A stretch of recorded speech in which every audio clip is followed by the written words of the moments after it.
Infinix hot 40 pro অফিসিয়ালভাবে Bangladesh মার্কেটে launch করে দিয়েছে এবং আপনাদের আশা পূরণ করতে মিডিয়াটেকের G99 মতো পাওয়ারফুল গেমিং চিপসেট এবং আইফোনের মতো বড় বড় তিনটি ক্যামেরা সাথে ডিজাইনের দিক থেকে টপ নচ এবং পারফরমেন্সের দিক থেকেও টপ নচ দেওয়ার চেষ্টা করেছে। বাট এই ফোনটার খাতা কলমে যা কিছু দেখছেন, বাট এটার পারফরমেন্সের দিক থেকে এবং এই ফোনটার অনেক বিষয় রয়েছে যেগুলো আপনাকে বেশ হতাশ করবে। এবং এই ফোনটা 20,000 টাকা প্রাইস পয়েন্টের মধ্যে কতটুকু ভ্যালু ফর মানি প্রোভাইড করছে, নাকি আসলেই এই ফোনটার পিছনে বেশ কিছু জিনিস রয়েছে যেগুলো আপনাদের জানা দরকার। এবং এই ফোনটি পারচেস করার আগে অবশ্যই ভিডিওটি কন্টিনিউ করুন, কারণ এই ভিডিওতে বেশ কিছু জিনিস আপনাদেরকে হাইলাইট করব যেগুলো বিষয় না জানলে হয়তোবা আপনি ঠকতেও পারেন। সো একটি মতো মিস না করে আমাদের ভিডিওটি কন্টিনিউ করুন এবং ভিডিওতে লাইক এবং চ্যানেলটি সাবস্ক্রাইব করে চলুন শুরু করা যাক। শুরুতেই ফোনটার ডিজাইন নিয়ে কথা বলতে গেলে পিছন দিকে দেখবেন যে 3টা ক্যামেরা মডেল রয়েছে, যেটা দেখতে আইফোনের মতো, মানে আইফোনের চেয়েতেও বড় বড় ক্যামেরা মডেল দেওয়া রয়েছে, যেটা দেখতে সবারই পছন্দ হবে এবং সবাই এই বিষয় নিয়ে খুবই সিরিয়াস, এটা আমিও জানি। পাশাপাশি ফোনটার ফ্রেমে রয়েছে প্লাস্টিক, বাট এই প্লাস্টিকটা খুবই নিম্নমানের, যেখানে কিন্তু ক্র্যাশ পড়ার পসিবিলিটি রয়েছে এবং রং চটে যাওয়ার পসিবিলিটি রয়েছে। এবং এই ফোনটার ব্যাক ফিনিশটা মোটামুটি ভালো রয়েছে এবং এই ফোনটার ফ্রেমটা আমার কাছে যথেষ্ট হতাশাজনক মনে হয়েছে। এর চাইতে যদি একটা বেটার ফ্রেম দেওয়া যেত আরও জোস হতে পারতো। এবং ফ্রন্ট সাইডে রয়েছে পাঞ্চল কাটআউটের মাধ্যমে একটি বড় সড়ো ডিসপ্লে, যেখানে full HD plus resolution display রয়েছে।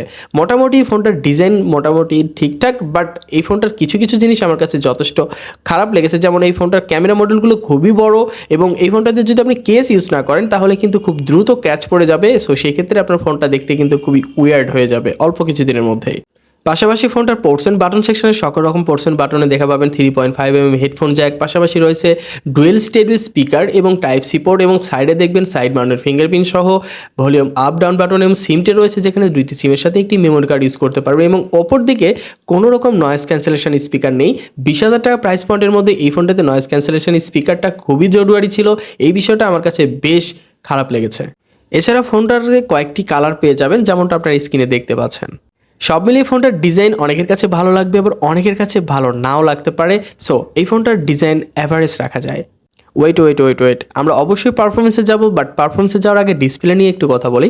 ডিসপ্লেতে রয়েছে 6.78 ইঞ্চির একটি বড় সড়ো ডিসপ্লে, যেখানে 1080x2400 পিক্সেলের মতো ডিসপ্লের রেজুলেশন রয়েছে এবং 396 পিপিআই ডেন্সিটি রয়েছে এবং সর্বোচ্চ 500 নিট পর্যন্ত পিক ব্রাইটনেস এবং 120 হার্টজ রিফ্রেশ রেট রয়েছে ফোনটার ডিসপ্লেতে। সো এই ফোনটার ডিসপ্লেতে কিন্তু পাঞ্চল কাটআউটের ডিসপ্লে রয়েছে, যেটা মোটামুটি ছোট বলা যাবে না, যথেষ্ট বড়ই মনে হচ্ছে। এবং এই ফোনটাতে কিন্তু মানে ডাইনামিক আইল্যান্ডের মতো একটা ফিচার রয়েছে, মানে চার্জিং দেওয়ার বার, নোটিফিকেশন বার যেটাই বলেন। এবার আসা যাক ফোনটার ডিসপ্লে নিয়ে। ডিসপ্লের ফুল এইচডি প্লাস রেজুলেশন হওয়া সত্ত্বেও ফোনটার ডিসপ্লের কিন্তু কালার অ্যাকুরেন্সিটা খুব একটা বেশি ভালো লাগে নাই, বাট কিছু কিছু জায়গায় একটু মিচম্যাচ করে। এবং বড় সড়ো ডিসপ্লে হওয়ার কারণে রেজুলেশন ঠিকঠাক থাকা সত্ত্বেও ফোনটার ডিসপ্লের কিন্তু কিছু কিছু জায়গায়, মানে এই ফোনটার যদি অ্যামোলেড ডিসপ্লে থাকতো তাহলে এই বাজেটের মধ্যে খুবই জোস হতে পারতো ব্যাপারটা।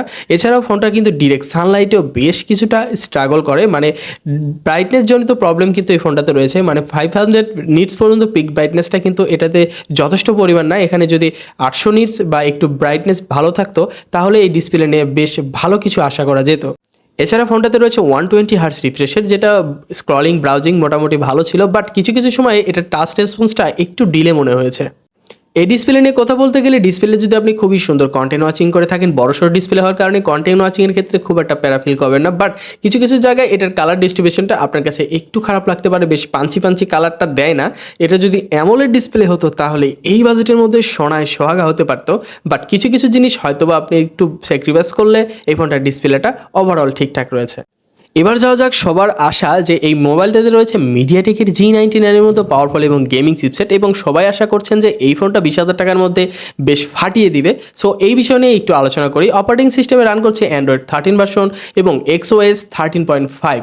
সো এই ফোনটার অপারেটিং সিস্টেম যে XOS রয়েছে এটা মোটামুটি আগের চাইতে অনেকটাই আপগ্রেড করার চেষ্টা করছে, বাট এটার যে প্রচুর পরিমাণ ব্লটিয়ার অ্যাপস রয়েছে, মানে এই ফোনটাতে এক্সট্রা কিছু কিছু অ্যাপস রয়েছে যেটা আপনার কোনোদিনই প্রয়োজন পড়বে না, এবং কিছু কিছু সময় এইগুলো অ্যাপস ডিলিট করা যাচ্ছিল, বাট কিছু কিছু সময় এই ফোনটার কিছু কিছু অ্যাপস রয়েছে যেগুলো অবশ্যই ডিলিট করা যায় না, এটা কিন্তু বেশ খারাপ লাগে।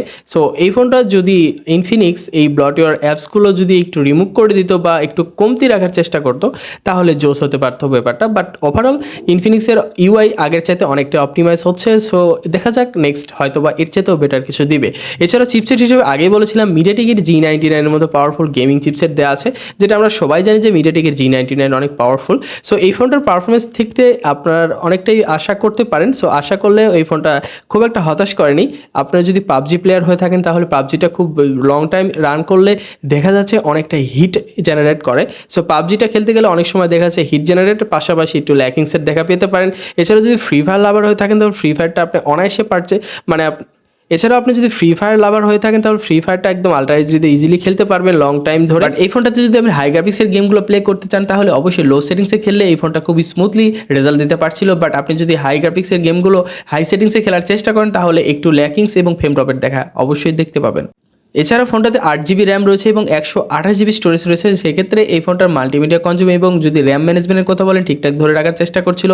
অ্যাপ ওপেনিং ক্লোজিং মোটামুটি ধরে রাখে, বাট কিছু কিছু সময় একটু স্লোলি বা একটু ঢিলে ঢিলে চোখে পড়ে। এই বিষয়টি নোটিসেবল, বাট এটা সফটওয়্যার অপটিমাইজেশনের ঘাটতি, এটা নিঃসন্দেহে।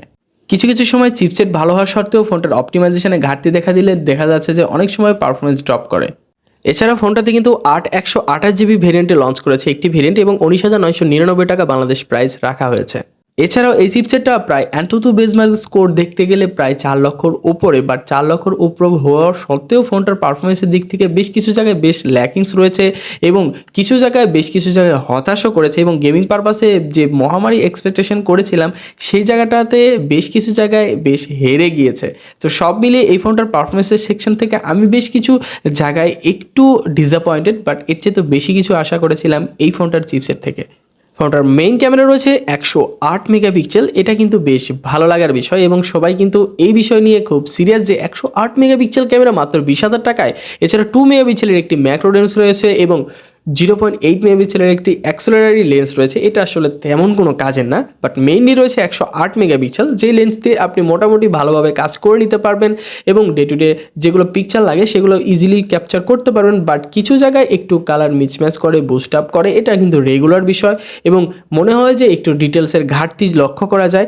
বাট এটা 108 মেগাপিক্সেল ক্যামেরা যখন আপনি শিফট করবেন বা শিফট করে পিকচার ক্যাপচার করবেন তখন একটু ল্যাকিংস দেখা যায় ক্যামেরা সেকশনে। এছাড়াও এই ফোনটাতে কিন্তু আপনি ভিডিও রেকর্ডিং করতে পারবেন 1440 30fps এবং 1080-তে 30fps। সো এখানে যদি 4K রেজলিউশন ভিডিও করা যেত ব্যাপারটা কিন্তু আরও জোস হতে পারতো। এবং এই ফোনটাতে আরও এক্সট্রা কিছু রয়েছে, যেমন স্লো মোশন ভিডিও করতে পারবেন, হাইপারল্যাপস রয়েছে, মোটামুটি সকল রকমের ফিচারই এই ফোনটার ক্যামেরা সেকশনে পেয়ে যাবেন।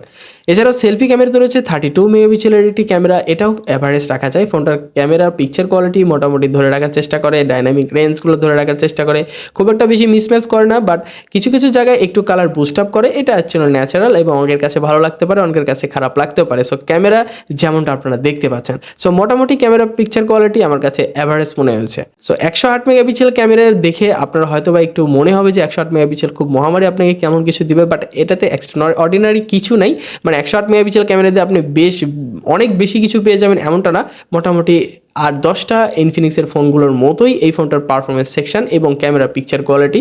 ফাইনালি এই ফোনটা কাদের জন্য এবং এই ফোনটা কারা ইউজ করবেন বা কারা কিনবেন, সো এই ফোনটি আপনার ব্যক্তিগত ব্যাপার যে আপনি ফোনটা অবশ্যই পারচেস করবেন কি করবেন না। আমরা কিন্তু ডিটেলসে ভিডিওটির সম্পূর্ণ জুড়ে বলেছি, ভালো মন্দ দিক কিন্তু আপনাদেরকে জাস্টিফাই করে দেখিয়েছি যে কোন কোন জিনিস আপনাদেরকে একটু হতাশ করতে পারে।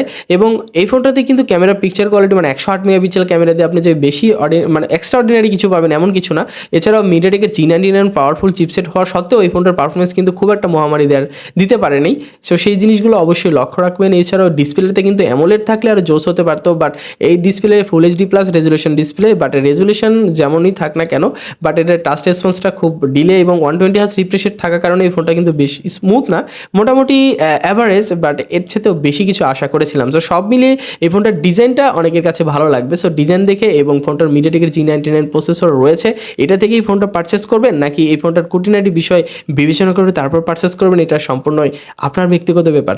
সো এই বাজেটের মধ্যে যদি আপনি চিন্তা করেন এর চাইতে কিন্তু অল্টারনেটিভ আরও বেটার ফোন রয়েছে এবং সেগুলো আপনি চাইলে যাচাই বাছাই করে তারপরে ফোন পারচেস করতে পারেন। এবং সবার আগে চিন্তা করবেন যে আমরা কিন্তু আপনাদেরকে সকলের ভালো জিনিসগুলো দেখানোর চেষ্টা করি এবং যেটা ভালো সেটা অবশ্যই ভালো বলার চেষ্টা করি এবং যেটাতে আসলে ল্যাকিংস রয়েছে সেগুলো ল্যাকিংস ধরে দেওয়ার চেষ্টা করি এবং বাদ বাকি ইচ্ছা হচ্ছে আপনাদের। তো এরকম ধরনের ইনফরমেটিভ ভিডিও পেতে হলে অবশ্যই আমাদের চ্যানেলটি সাবস্ক্রাইব করে রেখে দেবেন। ভিডিওটি ভালো লাগলে লাইক করতে অবশ্যই ভুলবেন না। সো আজকে বিদায় নিচ্ছি, আমি পারভেজ হাসান, আল্লাহ হাফেজ।